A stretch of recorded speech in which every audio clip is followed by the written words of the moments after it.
Most guys want bigger arms, but they do this. What if I told you that just doing bicep curls is the least effective way to build your arms?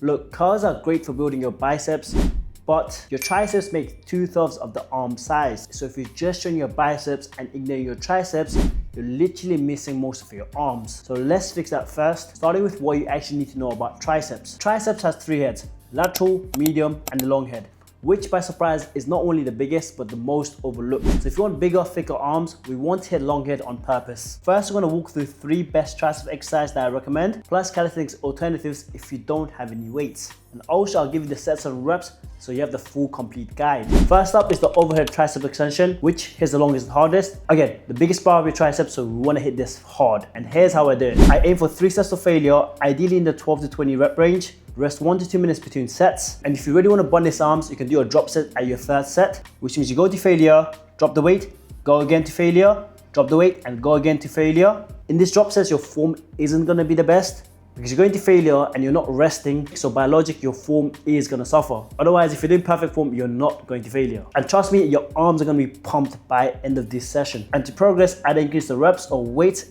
week to week. What I mean by this is if I do 3 sets of failure of 12 kilos and I get 15 reps on average, next week I'll aim to do 18 to 20 reps, or simply increase the weight to 15 kilos, do it to failure and try to do 12 to 20 reps. And if you don't have a gym, not a problem. Best bodyweight tricep exercise is the bodyweight tricep extension. It mimics the same motion as the overhead tricep extension. And for progressive overload, load the bar or the chair each week to make it harder. Once you almost hit parallel here, your triceps are going to be strong and it's going to be burning.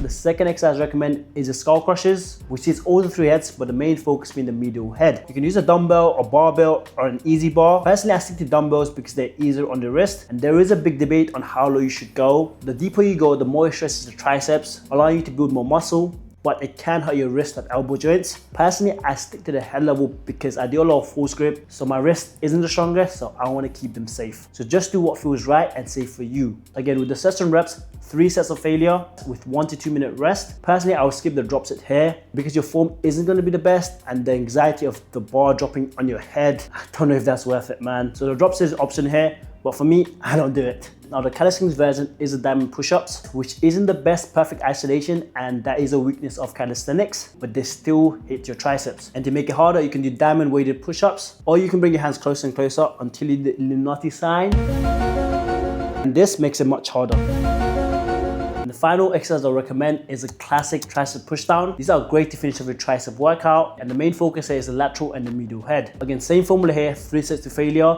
and a drop set at the end, but I got 2 X for you. Number 1, if your gym has a double rope, then use it, because with the double rope, it allows you to go much further, giving you a better stretch and squeeze of your triceps, because the tricep is the most work when the elbow is extending like this. So with the double rope, you're getting a greater extension, allowing you to build more muscle. Now the second hack is my friend Kalea, who is a men's physique bodybuilder and has arms the size of my quads, so I had no choice but to listen to him. So what it is really, you pause at the top when your arms are bent, then extend as normal, then pause at the bottom, which really burns, and you don't have to increase the weight, because trust me, you're not gonna go as heavy. And the first time I did this, my triceps were burning for like 3 days, and since then I've been performing tricep extension like that. So highly recommend you guys try this hack. Now the bodyweight version here is a tricep push-up extension, which mimics the same motion as the tricep extension. And to make it harder, you can start extending your arms or perform Russian push-ups, which really burns your triceps a lot.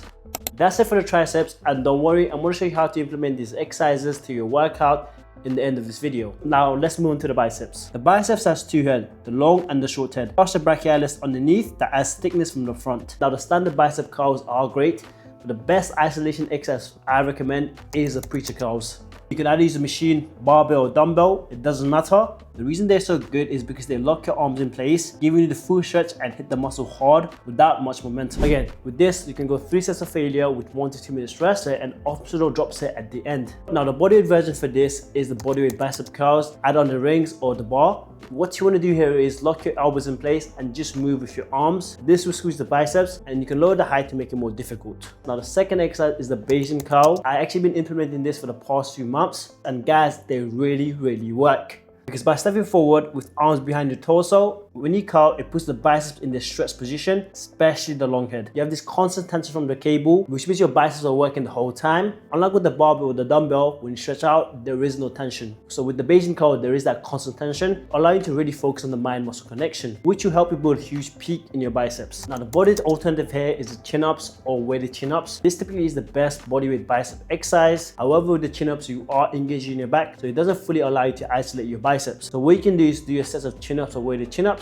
and just when you're about to hit failure, do partial reps to really fire the biceps up. Now, lastly, for the front thickness, you gotta work the brachialis. This muscle sits underneath the biceps, and when it grows, it literally pushes your biceps up, making your arms thicker from the front. And the best way to hit this is the typical hammer curls, which is just a bicep curl with a neutral grip. The thing with hammer curls is that you can push heavier than the normal bicep curls, but this also encourages bad form, excess momentum. So what I recommend is just do your hammer curls, and just when you're about to hit failure, you can start using a little bit of momentum to fully finish the set. So you're getting the strict form in, and you're really pushing yourself with cheat form. And the session reps is 3 sets of failure with 1 to 2 minute rest and the optional drop set at the end. The body alternative to this is the neutral grip pull-ups. This mimics the same neutral grip as the hammer curls, and if you are strong enough, add the weight. And again, if you want to squeeze more further, then you can do partial reps at the end of your set to squeeze out every last bit of growth. Alright guys, I've given you best triceps and best bicep exercise. Now, how do we combine this all together? Personally, for me, I train arms 3 times a week because my arms are very stubborn. Within saying that, I don't specifically do an arm day. I just finish my upper body days with arms, and I typically do about 69 sets of triceps and 3 to 6 sets of biceps. And what I do to save time is just superset them because I feel like they go hand in hand. And in a normal week, I do about 20 sets of tricep sets and about 12 sets for biceps. This is not including indirect work from handstand push-ups, pull-ups, or bench press. These are just isolation sets. Now for you can copy what I do or have a specific arm day, or if you want to do them twice a week, pick 2 to 3 tricep and bicep exercises, do 3 sets of failure with an optional drop set at the end. So by doing this twice a week, you're doing 12 to 18 sets for biceps and triceps. And what you should do is stick to the same movement for 4 to 6 weeks so you can progressively overload and make progress. Alright guys, that's it for the video. If you enjoyed, hit subscribe and let's grow our arms together this year. Catch you guys.